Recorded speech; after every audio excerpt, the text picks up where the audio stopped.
Par le pouvoir du crâne ancestral. Point Break ou Bad Boys 2? Attrape le chat!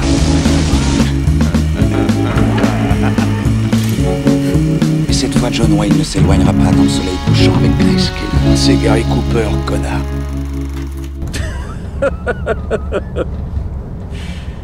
Je déconne. Mesdames et messieurs, bonsoir et bienvenue dans Film à emporter. Je suis Alexandre et je serai votre hôte comme d'habitude avec Arnaud. Salut Arnaud. Salut Alex. Aujourd'hui, on va vous parler de Malveillance, Mientras duermes en espagnol, sorti en décembre 2011, réalisé par Romé Balaguerro avec Luis Tosar, Marta Etura, Alberto San Juan, Iris Almeida et Petra Martinez. Le film nous raconte l'histoire de César qui est concierge dans un immeuble et il a pour passe-temps de faire des saloperies horribles aux membres qui habitent cet immeuble, puisque bien évidemment il a les clés, donc il peut rentrer chez les uns, chez les autres. Il se fait passer pour quelqu'un d'extrêmement sympathique, mais en réalité c'est une personne abominable, je pense que c'est le mot. Ouais. Voilà, et en gros c'est quelqu'un d'extrêmement malheureux, dépressif on peut le dire, et du coup c'est voilà sa manière à lui d'outrepasser son mal-être. Qu'as-tu pensé de ce film, Arnaud?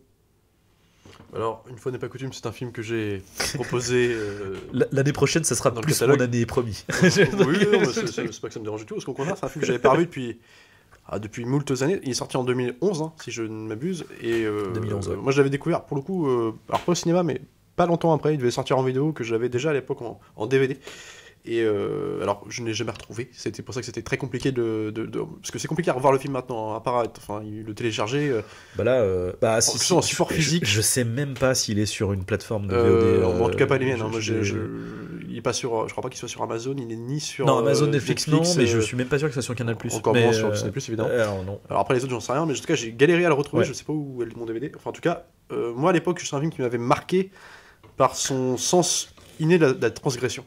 Et c'est toute une époque qui perdure encore du cinéma espagnol, où en fait il y a ce sens il y a une espèce de cynisme absolu, mais de méchanceté, mais tu vois, dans tous les genres. Là on est dans le thriller un peu horrifique, mais quand même thriller, hein, sur la base. Oui, beaucoup plus thriller rappelle-toi un de nos tout premiers podcasts, alors notre tout premier, mais qui n'avait pas été, on était en rodage, c'était pas le premier finalement, c'était l'essai, je sais même plus si on l'avait, je suis même pas sûr qu'on l'ait diffusé. On l'a pas diffusé, et c'était sur le crime farpé de Alex de Iglesia, qui est une autre pointure référence du cinéma espagnol, et qui était une comédie un peu thriller, mais qui était méchante, mais au possible. Enfin, je veux dire, ça se fout de la gueule de tous les, comment dire, tous les statuts, de tous les cas sociaux. Voilà.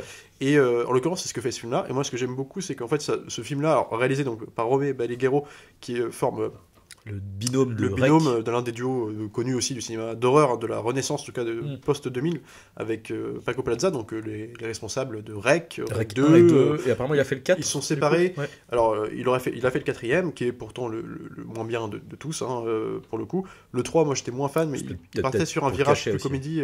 Ouais, mais voilà, enfin, toujours est-il qu'il avait fait aussi Fragile, et des petits films comme ça qui avaient été sur le marché français très compliqués, on l'a pas vu dans très peu de salles, le DVD, enfin les supports physiques sont très compliqués à trouver, et qui étaient très très bien.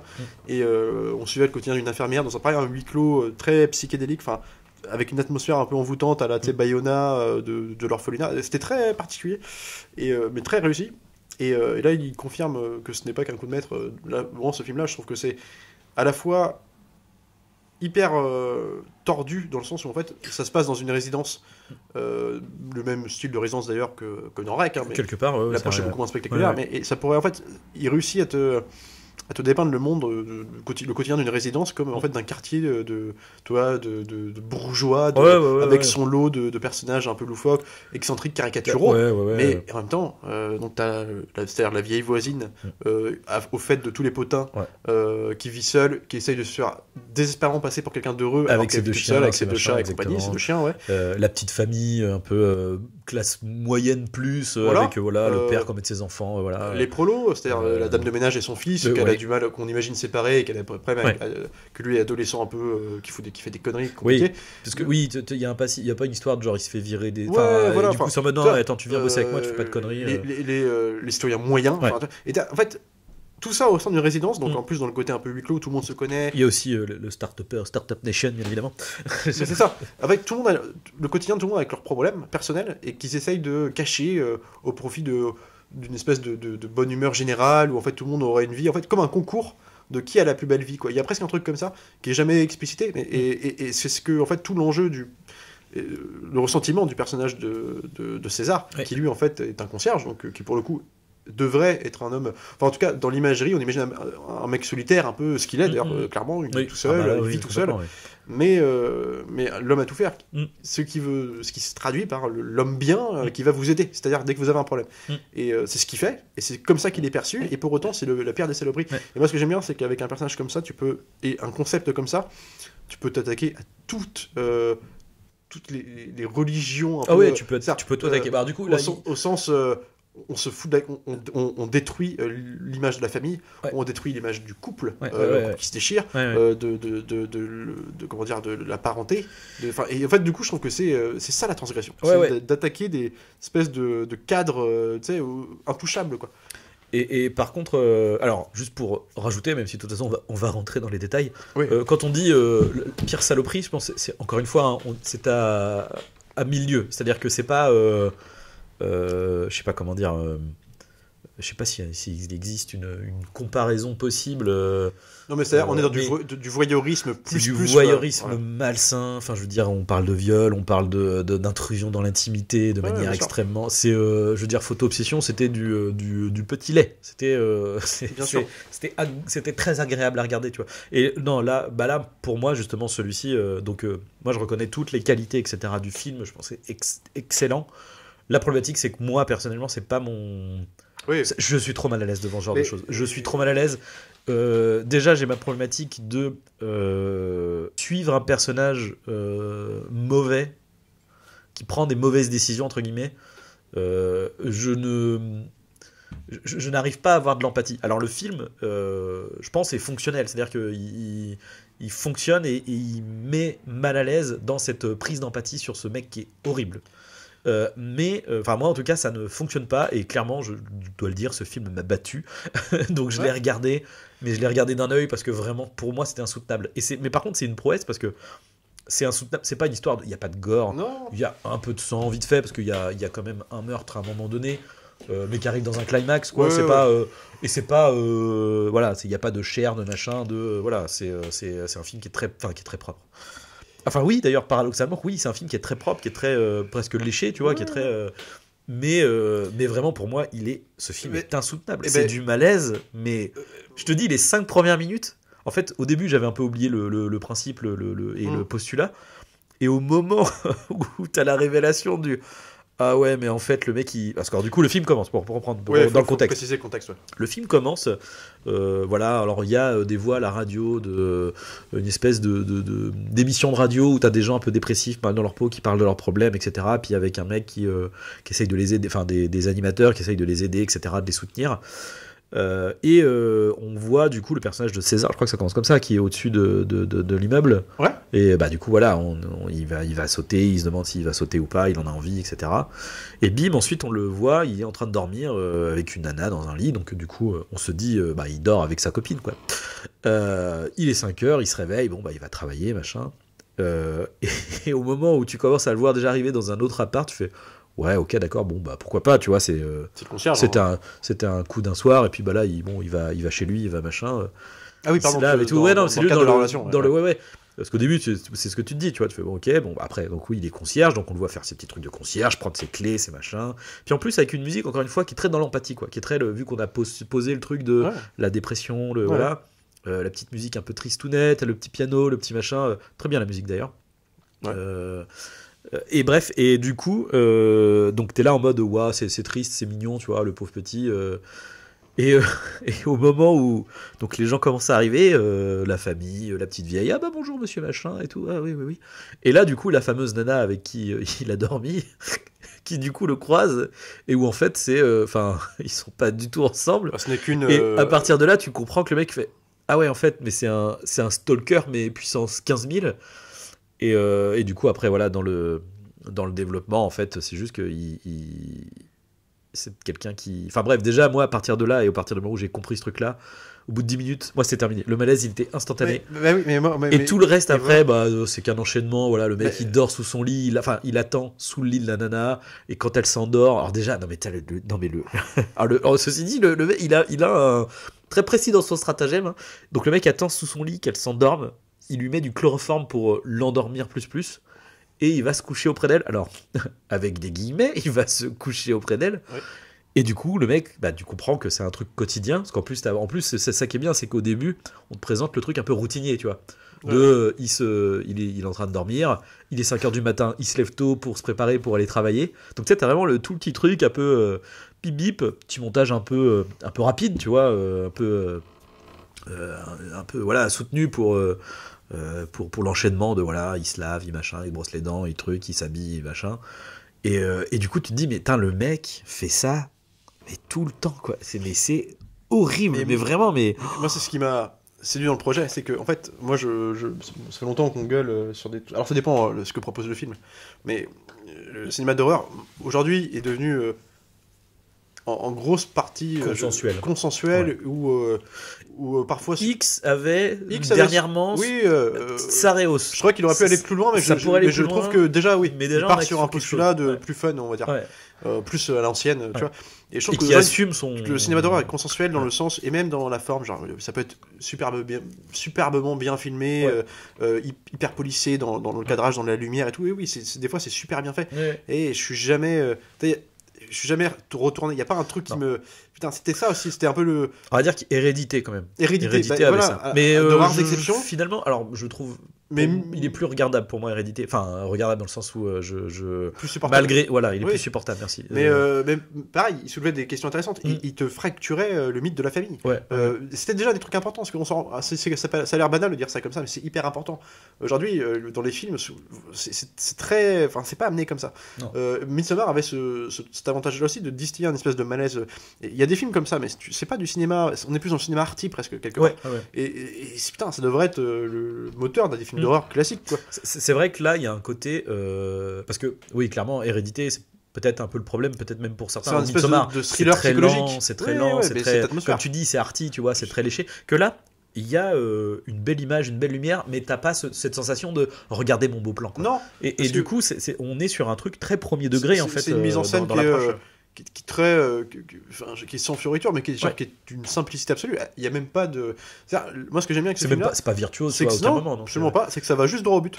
Le mec, il a un concept, il s'y tient. Et moi, ce que j'aime bien, c'est l'effet de répétition, l'effet mode opératoire. Ah oui. Mais c'est ça qui est... Enfin, pour moi, horrible, mais vraiment. Enfin, c'est la dichotomie affichée entre ce que renvoie le personnage quand il est en public, c'est-à-dire quand il est dans son rôle de concierge, quand il croise les passants, enfin les locataires ou les propriétaires, où c'est quelqu'un qui, moi, m'inspire une véritable sympathie. Et c'est là où le malaise, pour moi, s'installe.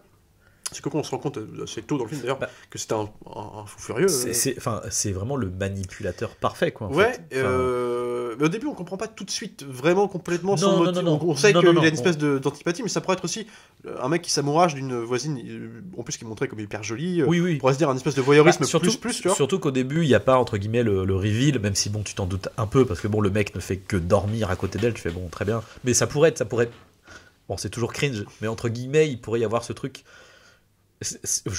Je mets des guillemets à ce mot, mais ça pourrait presque être mignon, tu vois, comme... dangereux, mais mignon. Ouais, voilà. Mais ce que je veux dire, c'est que là où c'est malin, même dans la structure narrative, ce que j'aime beaucoup, c'est qu'en gros, il te met dans une position de voyeurisme, où toi, tu es dans un... Mec, beaucoup de films l'ont fait, genre, t'as du Funny Games qui ont fait ça aussi, et genre, c'est des films qui marchent pas pour rien aussi, c'est parce que quand on a un sentiment de malaise absolu en regardant des films comme ça, c'est que ça te... culpabilise toi aussi, d'être mis dans une position qui t'est inconfortable. Ce film, c'est ce qu'il fait, et ce que j'aime beaucoup, c'est que du coup, notre réaction viscérale à un mec comme ça, c'est de lui dire, enfin, on voudrait traverser l'écran pour lui dire, mec, qu'est-ce que tu fais, pourquoi tu fais ça, t'es un connard, t'es un enfoiré, ou t'es fou, c'est pas comme ça qu'il faut faire. Et là, en fait, la seule personne dans le film qui va, en tout cas, être au courant, si ce n'est, en tout cas, comprendre ce qu'il fait, mais ne peut pas parler. Parce qu'en gros, c'est sa mère à l'hôpital qui est dans une position de semi-comateux. Il y a deux personnages, parce qu'il y a aussi la petite fille. Oui, bah alors on y viendra. C'est pareil, la petite fille. Et ceci dit, c'est bien, c'est pareil, c'est aussi un truc de, comme tu dis, elle sait pas vraiment ce qu'elle fait. Enfin, il sait qu'elle rentre chez lui, mais avec son regard d'enfant. Oui, bien sûr. Mais par contre, ce qui est intéressant aussi avec la petite fille, c'est que tu as ce truc de. Elle est pas. Pareil, dans l'idée transgressive, tu vois, c'est que. Elle, c'est pas du tout la petite enfant naïve et. Elle est super. Elle est, enfin tu vois, elle est hyper borderline. Elle lui fait du chantage. Pur et dur. Tu sais, en mode, vas-y, je te raquette de la thune et puis ouais, vas-y, tu vas me trouver un film pour adultes. Non, mais c'est ça. Toi, tu fais waouh là. Puis le moment, non mais alors cette scène, alors pareil, hein, gêne 8000, genre ce moment-là où j'ai commencé à lancer le Minecraft, hein, d'ailleurs très précisément, en parallèle pour me détendre, où donc il récupère le film pour adultes et où elle commence à faire. Tu l'as regardé et tout. Ouais. Je fais non, s'il vous plaît, ne par pitié. Parce que, alors, pour rappel, la gamine, elle doit avoir 12 ans, tu vois. Genre, ouais, à peine. 10-12 ans, quoi. Et je fais non, s'il vous plaît, ne faites pas une scène genre hyper chelou, ils vont se mettre à regarder le truc. Mais le pire, c'est que tu t'y attends, tu vois. C'est ça la transgression. Alors, ils le font pas, tu vois. Mais c'est ça la vraie terreur quelque part. Ah oui. Et moi je trouve plus tard le film il porte ses couilles quoi.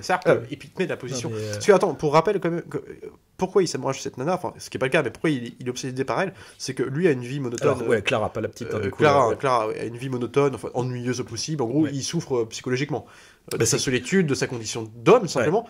Et en gros, il en veut à cette nana qui est très solaire, qui est extrêmement. Ah ouais, c'est littéralement le solaire. Mais qui en est presque aussi agaçante quelque part, parce que tu sais, on a tous nos phases un peu sombres. De voir quelqu'un à qui il arrive les pires des couilles parce que lui en est responsable, parce qu'il ne supporte plus d'avoir comme ça, donc il lui fout des fruits avec des porteurs d'insectes qui prolifèrent dans l'appartement, dans ses produits de beauté pour qu'elle chope des plaques, des plaques sur la gueule et tout ça. Et ben, elle réagira toujours bien parce que c'est son fonctionnement et compagnie. Lui, elle réagit bien. Elle a des plaques plein la gueule et tout. Mais ça, en même temps, ça marche trop bien. Style la mouche là, tu vois. Ouais. Et l'autre.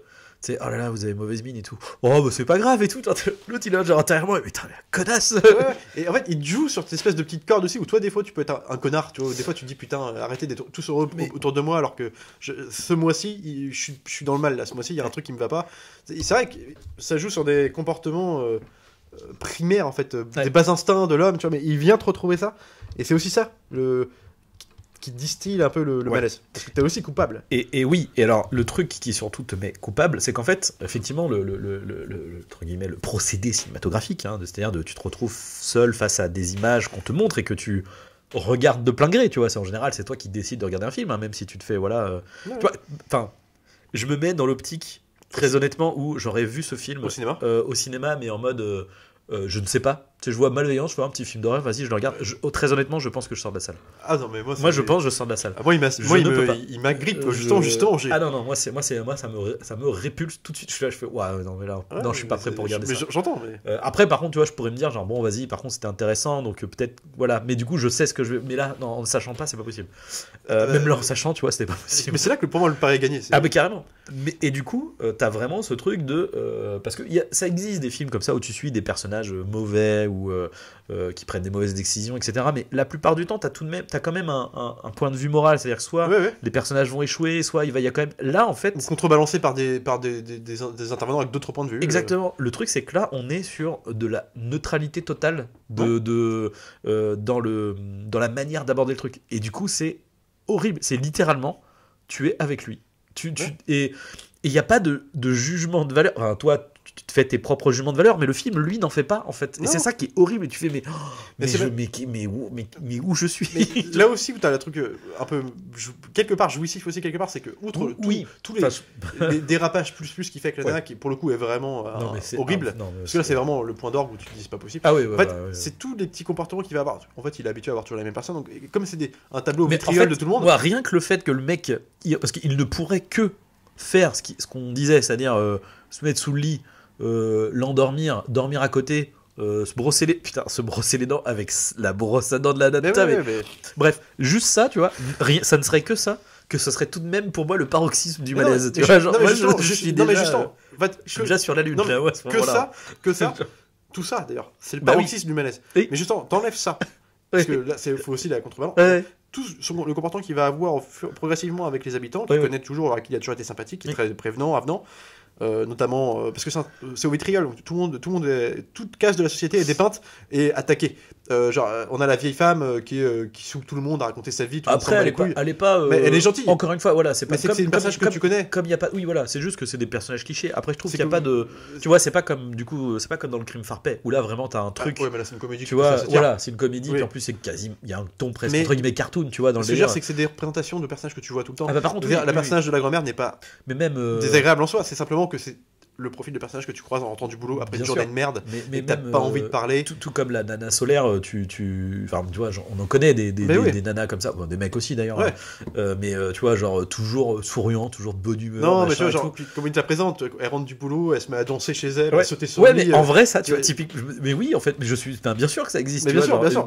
Oui, non, mais tu vois, c'est une représentation qui peut agacer. Ah, mais par contre, oui. Et en fait, le fait que des fois c'est jouissif, c'est triste en même temps, c'est ça.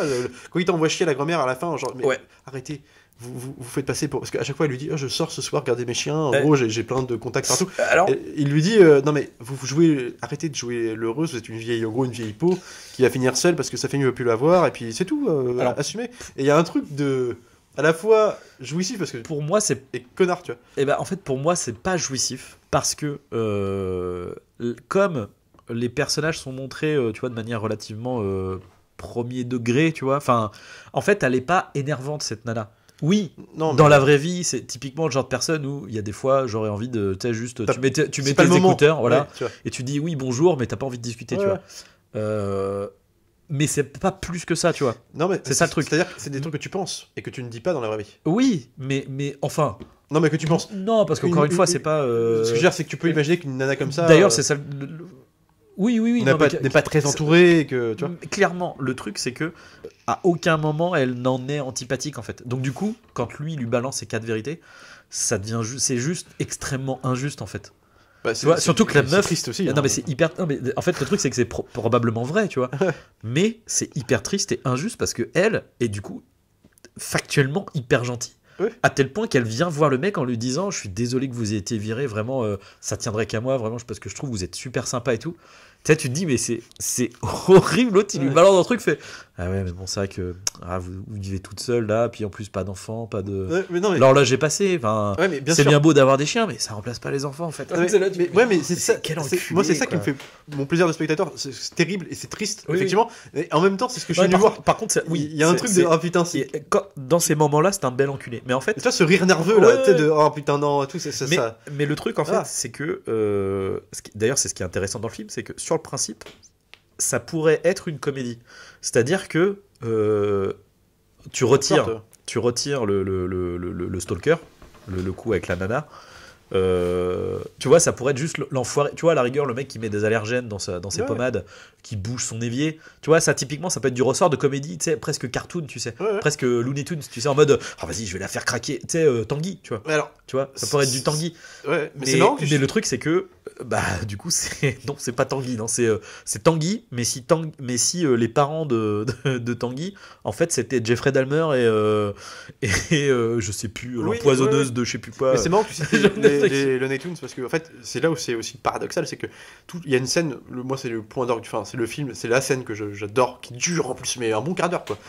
C'est-à-dire que t'as une scène où en fait il reprend son mode opérateur classique, c'est-à-dire tous les soirs il se met sous le lit de la nana et puis il attend qu'elle dorme, et sauf qu'en fait il a pas le temps de faire ça, de sortir de sous le lit, qu'en fait son copain débarque.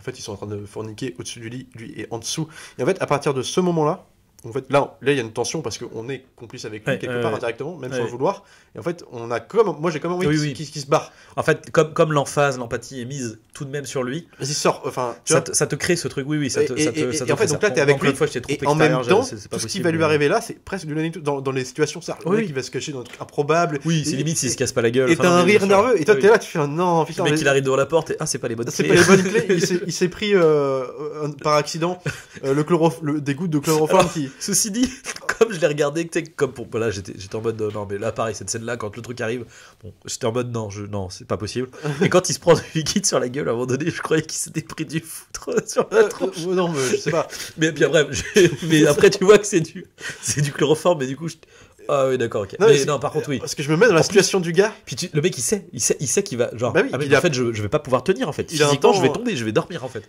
Et en fait, tout ça, là, t'as un truc de rire nerveux. Tu vois, je pense dans une salle de cinéma, pour le coup, alors les gens sont. Mais je pense qu'il y aurait une complicité avec les spectateurs. Alors, je pense qu'il y a un truc genre, oh mon Dieu. Je pense que les gens seraient obligés de rire de décompression. Mais c'est ça. Et moi, je pense que justement, la séance, elle aurait été. Ouais, elle aurait été spéciale, tu vois. Peut-être qu'effectivement, avec du monde, finalement, oui. Mais je pense que t'as une réaction viscérale du public à ce genre de choses. Et je pense que, genre, non, casse-toi, t'auras tout le monde, genre, mais non, mais pas ici et tout. Peut-être que je l'aurais mieux supporté.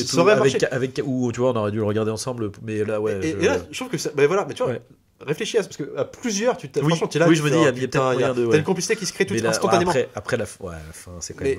Mais ça va loin. Mais tu vois, putain, moi, en même temps, c'est une sorte de. Tu vois, je l'aurais vu en salle, c'est une sorte de truc, genre, putain, ça. T'as eu un effet, quoi. Après. Ah bah non, mais c'est pour ça que le film, et pour ça, il est complètement réussi. Enfin, c'est-à-dire que tu vois, genre, c'est épidermique, quoi. Enfin, je pense que tu ne peux pas être. Et ça, c'est dû à son marbre devant le film. Pas qu'à son histoire, à son montage, à son. Sa gestion du tempo. Le rythme et le montage. Enfin, le montage, hein, le rythme, il n'y a pas que ça dans le rythme, mais en tout cas, le montage est vraiment excellent. Enfin, le timing est parfait, quoi. C'était déjà le cas dans surtout le premier rec, qui était beaucoup plus spectaculaire dans l'approche, mais qui était en termes de. Ça fait partie de ces films. Tu sais que je dis. C'était viscéral. Ouais, viscéral, mais dans le comment dire, dans ce qui s'y passe, dans le rythme, dans les actions, dans le montage, etc. Ce que j'appelle le film au rythme parfait, tu vois. Ouais. Genre, je pense, moi souvent, c'est, tu vois, le premier Spider-Man, tu vois, de Sam Raimi. Il y a ce truc-là. Bon, après, encore une fois, c'est un genre différent, c'est un film de super-héros, d'action et tout. Mais t'as ce truc de, tu regardes le film, à aucun moment t'as eu un bout de gras, t'as eu un truc où tu te dis, ça faudrait l'enlever, ça je me suis fait un peu fait chier. Non, tout est, y a rien qui dépasse. Et en plus, voilà, et en plus, t'as la plus-value vraiment émotionnelle qui est ultra efficace. Encore une fois, moi, après, le casting est excellent. L'acteur, lui, oui. Alors moi, je me suis toujours fait la réflexion en voyant ce film. À chaque fois, je me dis, c'est Trevor de GTA 5, le gars. Mais c'est vrai qu'il lui ressemble un peu. Ouais. En plus, il est chauve et tout pareil, avec les gros sourcils. C'est Louis Stossard, là, il a à la fois le physique de Monsieur Tout le Monde. Oui.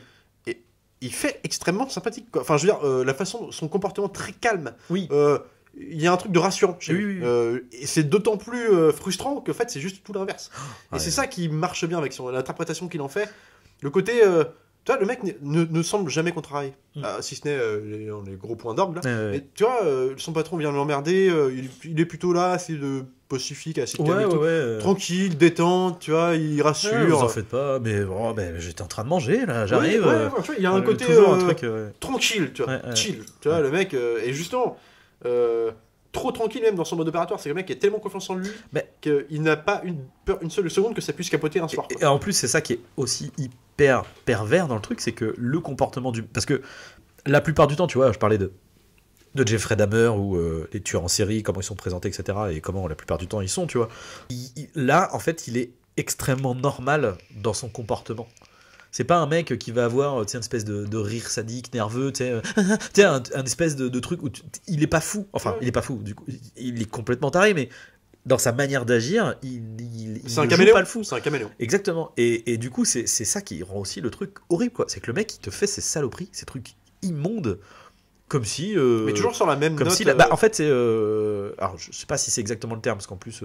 Mais en tout cas, c'est le sociopathe, quoi. C'est vraiment c'est-à-dire que le mec. Je me rappelle, c'est dans. Complètement. Pour ceux qui connaissent dans la série Le Caméléon, à un moment donné, t'as un personnage où ils disent ah, mais vous êtes un psychopathe. Il fait ah non, pas du tout, moi je suis un sociopathe. La différence, c'est qu'en fait. Alors, je sais plus, c'est un psychopathe, en fait, en gros. Vous tuer ou manger une glace. Il va préférer vous tuer, mais par contre il sait que c'est pas bien, il sait qu'il aurait pas dû le faire. Moi, le seul truc, c'est que je pourrais vous tuer ou manger une glace, c'est exactement la même chose pour moi en fait. Et du coup, t'as vraiment ce truc-là, quoi. C'est qu'en fait, le mec fait des trucs horribles et c'est comme s'il était, il fait son boulot quotidien. T'as toujours l'impression d'un mec sur le fil de. C'est un mec qui. Alors oui, les seuls moments où il bascule, c'est les moments de pure dépression où il est en mode est-ce que je vais me suicider ou pas, est-ce que j'y vais, est-ce que j'y vais pas. Ces purs moments-là de déprime, précisément à ce moment-là, sous-entendent qu'il est en dépression constante en fait. Oui, c'est simplement bien des excès plus que d'autres. Bien sûr. Mais du coup, t'as l'impression qu'il y a un truc où on n'a plus rien à perdre de toute façon. Oui. Que son métier, il le traite aussi abruptement, aussi genre je m'en foutis parce que. Il s'en fout en fait. Tu vois, c'est pour ça qu'il est comme ça avec son boss, et que son boss le fait chier parce qu'on sous-entend que le mec le provoque, il en a rien à foutre de ses conseils, de ses ordres. Il y a un truc de je me laisse aller, de toute façon, même quelque part, son mode opératoire, genre de toute façon, ça va s'arrêter.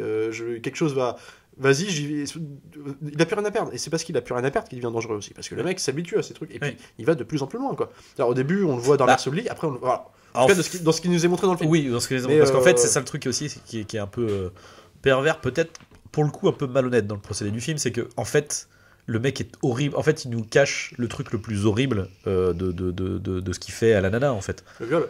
Ouais. Et donc, du coup, alors après, ça fonctionne dans le climax et dans le. Voilà. Et puis, tu t'en doutes. Je pensais que c'était par assimilation. Alors j'y ai pensé aussi, surtout avec la seringue, je vois pas quand même de là. Bah du coup si, mais. En fait, c'est quand je l'ai revu le film et que j'ai revu se coucher à poil en mode position cuillère et tout, je suis ah oui peut-être qu'effectivement. Bah cette scène-là, il ouais je sais même plus voilà, moi je croyais que c'était vraiment assimilation de nuit, tu sais, il profite du truc.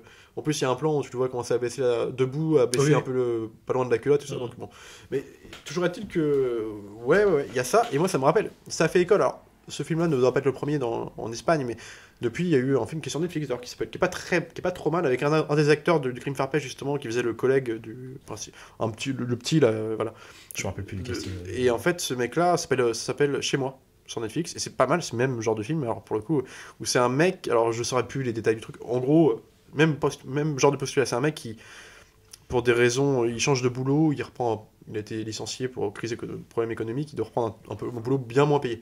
Du coup, il doit se séparer de sa grande villa qu'il avait acquis avec sa femme, il avait construit une famille dedans, mais il doit s'en séparer, et en fait, il va retrouver un petit appartement, en attendant une solution.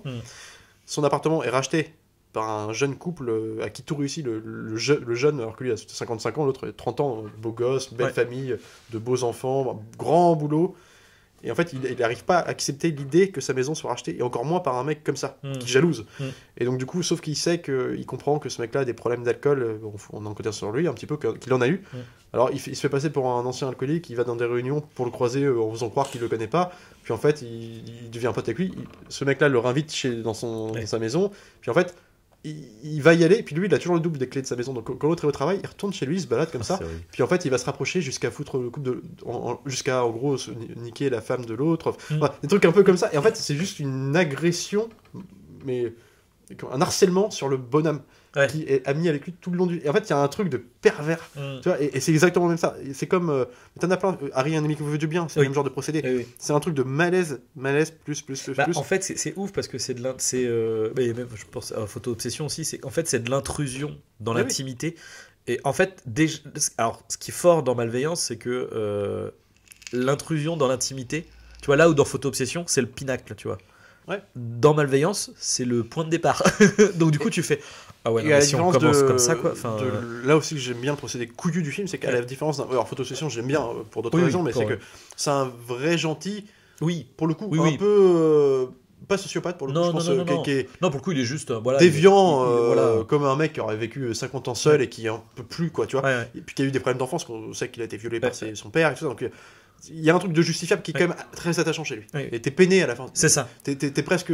T'as pas envie qu'il se fasse arrêter. Et même le physique le dit, je comprends. Enfin, toi, il y a un truc comme ça. Que là c'est un vrai connard. Ah bah là, et c'est il le dit lui-même. Il dit, je suis une grosse merde. C'est amoral. Enfin, là, le film est quasi... Oui, il est immoral, en fait, mais le film. Pour se sortir d'une merde, parce qu'on parlait du personnage de la petite fille qui est super d'ailleurs, qui est en fait, qui en gros présenté comme quelqu'un qui l'a vu plusieurs fois rentrer de nuit chez la nana. Alors, sauf qu'elle a l'air d'avoir compris que en gros c'est pas l'amant de l'autre, en fait, qu'est-ce qu'il faut chez elle, quoi.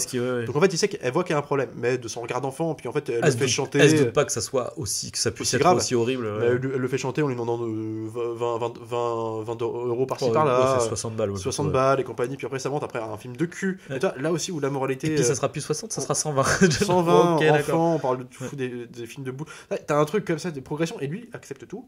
Et parce qu'il s'est avec son calme absolu, parce qu'il n'a pas de choix. Mais à un moment, il peut plus accepter. Et en fait, intrusion chez la petite fille, avec lequel il a endormi les parents avant qu'ils soient en forme. Et puis là, il la bascule à la tête. Et là, t'as comme le gosse qui moi, je me suis dit, il va la tuer dans le propos du film. Et en fait, il lui dit, mais en gros, de toute façon, là, je t'explique. Je sais qui t'es, je sais où t'habites, je sais qui est ta famille, tes amis. Tu m'accuses de quoi? Tu m'accuses de faire des saloperies? Oui. Oui, j'en fais des saloperies. Oui. J'en ai fait une grosse. C'est moi qui ai tué. Oui, c'est moi qui l'ai tué. Le meurtre de c'est moi. Voilà. Et tu sais ce qui va t'arriver si tu continues à me casser les couilles. Et toi, t'es là, tu fais, mais mec, t'es complètement. T'as un truc de. C'est plus. Et en fait, c'est tellement immoral, mais c'est tellement. La petite, elle est terrorisé. En plus, il y a un truc jouissif aussi, c'est quelque part, c'est que la fille, tu la vois un peu casse-couille. Enfin, en fait, comme t'as une empathie. En fait, au début, t'as un truc bizarre. Pour le coup, c'est peut-être le seul personnage, peut-être un peu exécrable, parce qu'en plus, vraiment, elle est là, genre, tu sais, elle lui crache sur le bureau, elle lui fait des fuck et tout, en mode petite morveuse. Finalement, elle aide pas non plus les victimes, parce qu'en fait, elle en tire son propre intérêt. C'est ce que j'allais dire. En plus, ce personnage est un peu ambigu, parce que après. Ouais, enfin, c'est son point de vue d'enfant. Voilà, c'est ça, c'est de la méchanceté en fait d'enfant. Et elle se rend pas compte aussi de la gravité. Exactement. Parce que justement, au moment où elle s'en... Enfin, quoique, non, parce que j'allais dire, au moment où elle s'en rend compte, elle va pas prévenir la police, qui est pourtant présente dans l'immeuble. Ouais. Elle va lui... En fait, ça sous-entend quand même que l'idée, c'est de le faire chanter encore plus, tu vois. Jusqu'au bout. Donc, en fait, ouais, il y a quand même un truc avec ce personnage qui est... Ouah, c'est chaud. Ouais. C'est chaud. Hein. Mais, donc voilà, on sacrifie aussi le mythe de l'enfant modèle. Quoi, voilà, donc, là aussi, c'est... Et en fait... Du coup, moi, je pense que c'est justement un film à voir avec du monde, parce que on n'imagine pas un truc comme ça, tu vois, ça le remplit. Mais je pense que c'est une expérience à ce point viscérale que les gens, t'as des réactions de communion, un peu de complicité, genre, genre, je vois bien les rires nerveux, les gens... Oh non, pas ça. Pas ça. Mais toi, justement, moi, je pense que c'est typiquement le genre de truc... puis pour le coup, en plus, il n'y a pas de truc gratos choc. Enfin, c'est pas du Gaspard Noé, tu vois. Non. C'est-à-dire que même l'histoire du viol, il reste pudique, tu vois, dans le fait d'aborder ce truc. C'est pas gratuit. Et puis, je trouve que la mise en scène moi, j'aime bien le classicisme de la mise en scène. Le côté, c'est simple. Tu vois, nous, c'est le propos qui compte. Simplement, on te fait une mise en scène qui est très serrée, parce qu'on est dans un cadre de huis clos d'enfermement, on est en compassion pour le personnage tout le temps. Enfin, en tout cas, c'est ce qu'il essaye cette espèce de nuit verdâtre un peu. Ouais, mais c'est bizarre, tu vois. Ouais. Mais genre, c'est pas un truc où en plus de ça, t'aurais eu genre une caméra de 360 degrés avec des infrabasses. Là. Donc, moi, pour le coup, je pense pas que ça m'aurait plus choqué en salle, si tu veux. C'est juste que. Je serais curieux parce que c'est des films qui passent pas sur le marché du film. Ah bah là, non, tu vois, ça va dans 3 salles. Déjà, je sais même pas s'il est sorti en France. Oh, il a dû sortir quand même, mais c'est un peu comme Abuela, de son comparse Plaza là. Des petits trucs, qui ont dû durer 3 semaines, qui sont en Blu-ray tout de suite. Mais ce que je veux dire, c'est que, je pense que c'est intéressant. Moi, tu vois, ma sœur, je digresse, mais typiquement, c'est le genre de film où on va en parler. Moi, je sais qu'après, c'est comme. Mais quelque part, ça l'a moins fait sur toi, mais. Et c'est beaucoup moins maîtrisé, sûrement, mais non, comme La Chasse, c'est pas La Chasse d'ailleurs, pardon, Calibre, oui. C'est des petits films comme ça, en fait, qui te mettent dans une position inconfortable. Alors peut-être moins bien géré. Alors pour le coup, il est bien, je trouve, celui-là est beaucoup plus maîtrisé que Calibre. Mais ce que je veux dire, c'est que ça, la volonté est la même. Oui. Il y a un truc de putain.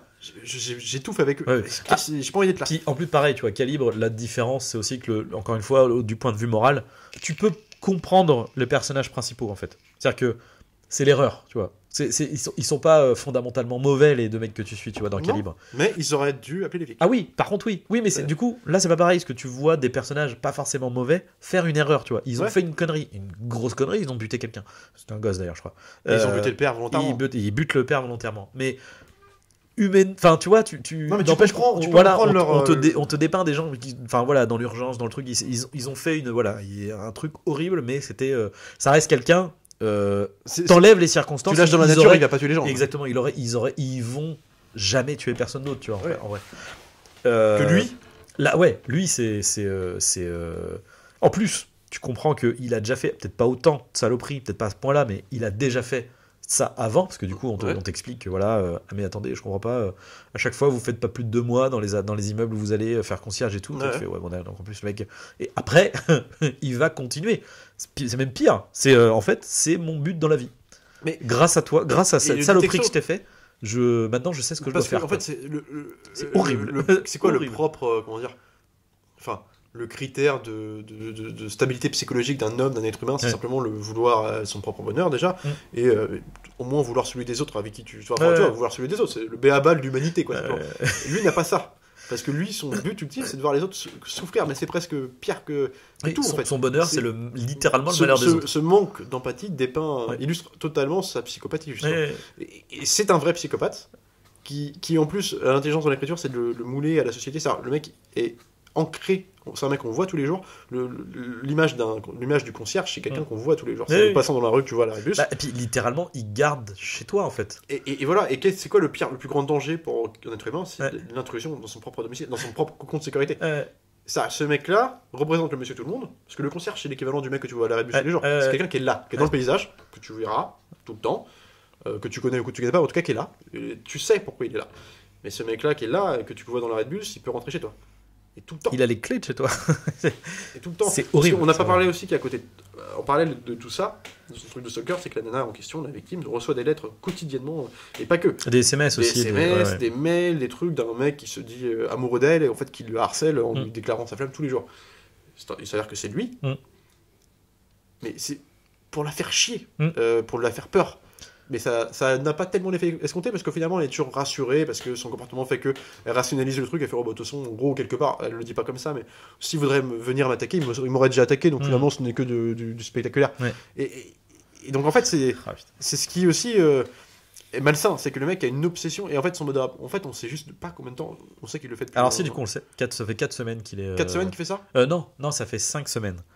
Ça fait 5 semaines qu'il est là, parce que t'as l'histoire de je suis enceinte depuis 4 semaines. Et là, tu fais toi, t'es là depuis combien de temps? Ou 6 semaines. Enfin, tu vois, en grosso merdo, le mec, depuis le début, il l'a vu, et bah voilà, quoi. Il a fait ça, quoi. Parce qu'il est arrivé depuis 6 semaines, lui, en tant que. Ouais, lui, ça fait un mois, c'est ça, c'est ce qu'on dit dans le truc. Je sais même pas, c'est pas réaliste comme film, mais c'est juste que c'est. Il y a un. Enfin. Alors, c'est pas. En fait, d'ailleurs, si, moi, c'est la problématique que j'ai, c'est que pour le coup, si, c'est plutôt réaliste. Parce que même les trucs. Dingo qui fait. Après, c'est effectif. Enfin, c'est réaliste. Il y a quand même. Il pousse les potards. Voilà. Ça me change pas. Il y a quand même le truc de bon, le mec il se cache sous le lit. Tu fais mais ceci dit, enfin, je dis. Non, en fait, pourquoi pas, c'est juste que voilà, c'est exactement. Sur le lit, il y a quand même, c'est un peu baldac. En fait, quand il réfléchit, tu te dis, ouais, c'est un peu gros. Et finalement, quand il réfléchit un peu, tu fais, ah mais en fait, moi, je pense que depuis 2 mois, j'ai jamais regardé sous mon lit. Qui regarde sous son lit, à part quand tu fais l'aspirateur la journée, quoi. C'est ça. C'est ça, c'est qu'en plus lui il est pas tout le temps sous le lit, tu vois. En plus c'est que lui il y a un jeu pervers là-dedans, c'est que lui il fait pas seulement y aller, que y aller, je veux dire, c'est qu'en plus après il se balade après dans son déparatoire est tellement bien agencé qu'en fait il laisse carrément des objets dans les lattes, dans le sommier du truc. Et tu te dis mais bah, il s'immisce littéralement dans tous les sens du terme, il s'immisce dans son intimité. À la limite, ce qui me fait le plus peur dans le film, c'est pas tellement le moment où il est sous le lit et où potentiellement il peut se faire cramer, c'est le moment où en fait hors champ, donc lui n'est plus dans le cadre, n'est plus dans la scène, la séquence, on est avec le couple. Oui. Et que elle est en train de se laver les dents, et que lui dit, mais c'est quoi qu'il y a sous le tout, ces trucs qu'il y a sous le lit? Parce que, tu sais, mais en fait, d'avoir un point de vue qui n'est plus celui auquel t'es extérieur d'un coup, là, ça prend une ampleur dans la gravité. Parce que l'autre, t'es avec lui, donc tu t'es juste observateur du truc. Là, en fait, d'un coup, tu prends conscience que tu avais déjà, mais tu réalises à quel point c'est grave. Et puis tu réalises aussi, ce qui est très bien dans ce passage-là, c'est qu'en fait, tu réalises aussi la manipulation, parce qu'en fait, lui arrive à comprendre très rapidement, parce qu'en fait, il est complètement extérieur. C'est la première fois qu'il voit le mec. Elle le côtoie tous les jours. En plus, effectivement, c'est elle qui lui a dit de venir, de machin, de s'occuper du truc et tout. Et auquel cas, ah oui, bah c'est pas grave, bah il a dû oublier ses affaires, c'est pas très grave. Et l'autre, comment ça, il a oublié ses affaires? Non, en fait. Pourquoi il faut une seringue? Et pourquoi il faut une scie à métaux pour. Ok. Et justement, puis j'aime beaucoup de ce fait-là, le moment où il va. Alors justement, on parlait de la séquence où il essaye. En fait, il se retrouve à être sous le lit comme tous les soirs, sauf qu'il y a le couple, il y a le mec qui vient d'arriver. Puis il se prend en plus des gouttes de chloroforme dans l'agitation du lit parce qu'ils sont en train de baiser. Et du coup, en gros, il comprend. En fait, lui, il faut qu'il sorte absolument. Il se met à ramper. Il se met à ramper, fatigué, il sait que le temps est compté. Il arrive à la porte enfin, il va réussir, mais en fait, c'est pas la bonne clé. Puis là, il faut qu'il dorme. Et là, ça cut. Et du coup, en plus, t'as un espèce de fondure noir long. Tu fais, qu'est-ce qui se passe? En fait, il se réveille. En plus, la caméra, elle est collée sur sa gueule. Donc, tu sais pas. Avec le comment on appelle ça? Le pommeau de douche. Voilà, c'est ça, la flotte qui tombe dans la. Quand ça arrive, parce qu'elle va se faire couler un bain, mais lui, il est caché derrière le rideau. Ce qui est trop bien, c'est que comme avant, on a eu. Parce qu'on n'a pas. C'est vrai qu'on n'a pas que la routine de lui, on a aussi la routine d'elle quand elle se réveille le matin. Et du coup, c'est rigolo parce que là, du coup, t'as ce truc de. En fait, quelque part, tu sais tout ce qu'elle a fait avant, même si elle était avec le mec à ce moment-là. Mais, et donc, du coup, là, elle a toujours ce truc de. Elle allume l'eau. Et puis en plus, du coup, effectivement, ça te met dans l'urgence du. Ah ouais, non, mais en fait, là, faut que tu te casses, en fait, garçon, parce que là, dans 5 minutes, elle ouvre la douche, toi, t'es dedans, en fait. Non, puis là, c'est juste. En fait, ce qui me fait peur, c'est pas tellement. Parce que je pense pas que si elle le crame, elle ouvre le rideau, il va pas la tuer, tu vois. Enfin, je crois pas. Mais par contre, t'as un truc de. Comment tu justifies ça? Parce que moi, du coup, je suis avec lui. Alors, là, je me sens avec lui et je me dis comment ça m'arrive. Et c'est là que j'ai un autre truc dans le malaise, mais parce que pour moi, ça touche typiquement dans ce qui me met mal à l'aise dans les films, c'est tous les quiproquos et ça, moi, c'est vraiment déjà dans des films qui sont pas malaisants, qui sont des comédies, parfois des trucs mais hyper cool, tu vois. Moi, ça me met pas bien. Et la plupart du temps, je me rappelle petit, je passais ces extraits-là. J'étais en mode, non, j'ai pas envie de voir ça en fait. Tu vois. Je comprends tout à fait. Et là, c'est là avec le tout. Enfin, c'est. Vraiment, ce film, c'est le. Tu vois, il s'appelle Malveillance. Non, c'est Mal à l'aise. C'est le film malaise parfait, tu vois. C'est le titre français. Et d'ailleurs, oui, c'est ce que j'allais dire, qui est un peu dommage. Américain, je crois que c'est Pendant que tu dors, ou un truc comme ça. Parce que c'est le titre espagnol. Mientras duermes, ça. C'est terrible ce titre. Enfin, c'est juste parce que c'est ça. C'est dans ton sommeil ou pendant que tu dors. Tu n'es jamais plus vulnérable que dans ton sommeil, chez toi enfermé. C'est pour ça que nous, quand on parle de trucs horrifiques, on parle souvent de. Tu t'imagines, tu travailles, tu as une silhouette, une ombre mal dégrossie devant ton lit qui bouge pas. Nocturne, mais parce que c'est juste la peur la plus primaire. C'est juste. Mais là, t'es juste impuissant. C'est mort. T'as un réflexe, le mec est debout, c'est fini. Il a tous les avantages, il a tout en mode. C'est juste que là, tu peux rien faire. C'est ça, la peur, tu vois. Et ce film, c'est ça. Parce que là, ce film, tu te mets à la place de la meuf qui, plus tard, enfin en tout cas, à défaut de comprendre qu'il était, parce qu'elle comprendra, j'imagine, parce que les éléments sous le lit, la révélation finale, et en fait, elle cogite, ok, les 4 semaines, et en fait, tous les réveils le matin, elle avait la migraine et compagnie, et là, elle comprend. Imagine, tu comprends que pendant 5 semaines, t'avais quelqu'un sous ton lit, toute la nuit, ou une grosse partie, mais tu vois, t'imagines. Mais par contre. Ce que je disais, par contre, le seul point négatif, entre guillemets, c'est plus un problème de crédibilité. En fait, je comprends le concept, je comprends l'idée, et je comprends qu'il faille y aller jusqu'au bout. Ça, c'est très bien. Mais c'est vrai qu'en termes de crédibilité, j'ai un problème avec la fin, parce que le mec, en fait, il lui fait une lettre d'aveu, quoi.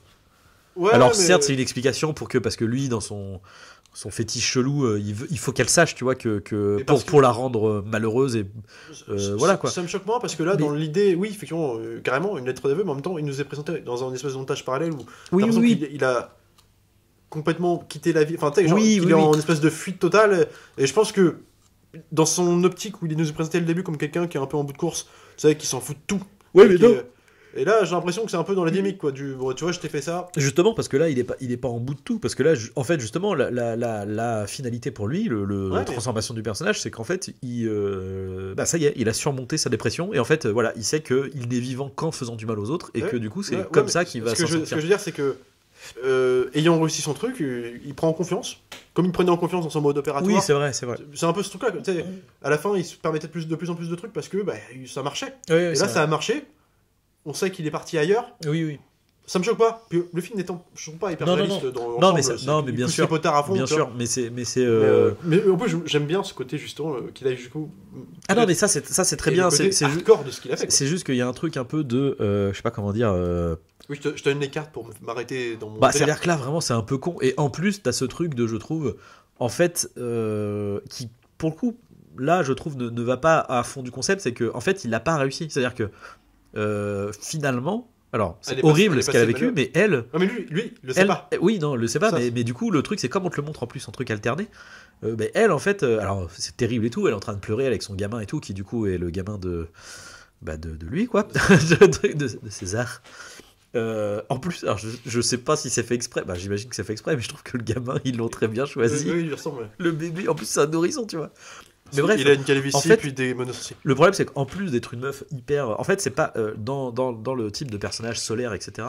C'est quelqu'un, Clara, qui est vraiment. Elle est résiliente, en fait. Et on te le montre. C'est-à-dire que la meuf, elle survit au deuil de son mari en 9 mois. Parce que du coup, le gamin naît c'est un nourrisson, quoi. Donc il y a peu de temps. Donc on te montre que la meuf, elle est capable de rester sur cette même. Pas solarité, je sais pas comment on appelle ça, mais enfin elle reste toujours aussi solaire après tout ce qui lui est arrivé. Et manifestement, quand bien même le mec a été horrible, oui. Il se passe des choses en coulisses. Je le sais, Arnaud. Je savais pas si c'était le. non, c'est juste la vie de fait. Bref. C'est ton sexe, mais. C'est moi. Oui, ça tombe jusque là, Arnaud. J'ai fait un double de tes clés, Arnaud.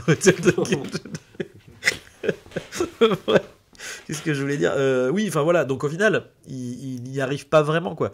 Donc, bon, après, c'est pas gênant, c'est juste un petit truc de fin. Il arrive pas vraiment, c'est ça que j'aime bien, c'est qu'il y a aussi un truc, bon, les acteurs, oui. C'est que lui pense qu'il a réussi, parce qu'il ne la voit pas, il pense simplement qu'il a réussi. Et puis, quelque part, ce qu'on voit de la réalité, c'est qu'elle est pas, alors, résiliente, disons que je pense qu'elle est quand même terrorisée. Hein, mais ah non, mais bien sûr, elle est en train de pleurer. Il y a un truc de. Bah, en plus, la manière dont c'est... Parce qu'en plus, genre, elle est on peut tous se relever d'une situation terrible quelque part. Je pense qu'il y a un truc un peu comme ça. Parce que, enfin, je veux dire, la meuf, en plus, elle est parce que c'est ça, en fait, qui montre qu'elle est résiliente. C'est pas... Parce que oui, factuellement, elle vient d'apprendre un truc horrible. Elle va plus... Enfin, je pense qu'elle va... Pendant 3 mois, elle va plus parler à personne. Voilà. Mais c'est juste que dans le décorum, tu sais, elle a l'air d'être... au bord de plage, il fait hyper beau, elle est avec son bébé, elle est toute pimpante et tout. Enfin, tu vois, c'est... Clairement, on te montre pas, genre, toi dans 2 mois, t'es suicidé, tu vois. C'est pas ce qu'on te montre. C'était un peu le cas de figure dans Harry et Mécodien. En fait, le Harry et le Sergi Lopez s'évertuent tout le film à vouloir le faire se sentir bien. Oui. En lui débarrassant de tous ses problèmes, des parents envahissants, stressants. Famille envahissante. Il casse le mythe de la famille et tout ça, puis finalement, à la fin, ça a marché. C'est-à-dire que quelque part, lui. Oui. Mais c'est là. C'est débarrassé de Sergi Lopez, et lui, à la fin, il est dans la belle voiture que l'autre lui a achetée. Il a retrouvé l'inspiration de l'écriture. Tu sais, ça se termine, je sais pas si tu te rappelles le plan un peu onirique où en fait il conduit, t'as une musique un peu d'opéra, en fait t'as plus de décor, c'est blanc autour, puis il est comme ça, puis tu sais, il assagit. Ouais. Contrairement au tout début du film où les enfants il fait chaud, ils gueulent dans la voiture, ils tapent, la fille, la mère s'énerve. Ouais. Là, la mère est dehors, les enfants dorment derrière, puis lui il regarde comme ça, comme un petit sourire, avec des espèces de flashbacks de son bouquin, il conduit dans le confort d'une nouvelle voiture.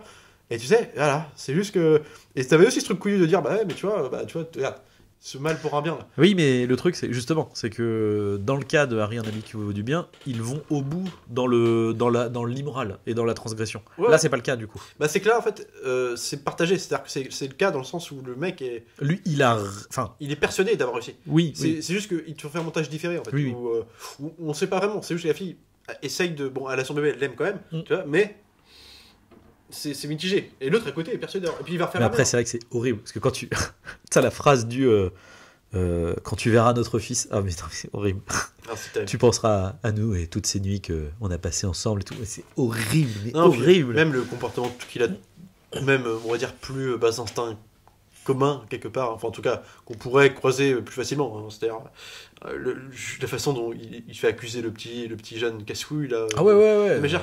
C'est des trucs de fils de pute. Non, puis même, parce qu'au début, il cherche à faire virer sa mère, tu vois, déjà. Ouais. Déjà, ça commence comme ça. Tu fais, il cherche à faire virer sa mère.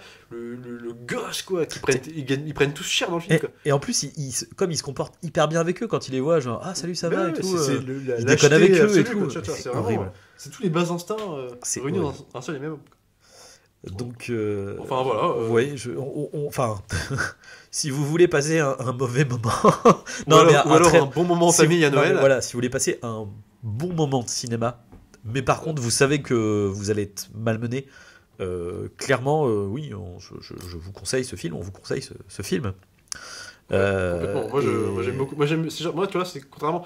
Moi, c'est tout ce que j'aime bien. C'est des trucs que j'aime bien être dans une position comme ça. Faut que je ressente viscéralement le film, tu vois. Ah ouais. Pour ça, c'est ça. Faut que ce soit un truc de. Voilà. Et tu vois, pour moi, c'est ça le cinéma d'or. Enfin, en tout cas, ce que devrait être de manière plus générale le cinéma. C'est un truc c'est le caillou dans la chaussure. Tu vois. Ouais. C'est Qu'est-ce que c'est le paix foireux, le cinéma d'or. C'est le paix foireux. C'est le caillou dans la chaussure. C'est le grain de sable. Non, c'est ce que c'est. C'est la biafine sable quand tu mets ton t-shirt après la plage. C'est ça le cinéma d'or. Alors là je dirais oui, mais alors là c'est de la biafine périmée avec du sable et sur une plaie béante, tu vois, genre c'est ça. Ouais. Non ouais. Enfin bon, voilà, on vous conseille ce film. N'hésitez pas à continuer à regarder les films, c'est important. On se retrouve la prochaine fois pour le film de Noël de la fin d'année. Sur ce, évidemment, si vous avez aimé, likez, partagez, commentez. N'hésitez pas à partager votre avis en commentaire. Salut à tous, salut Arnaud. Salut Alex.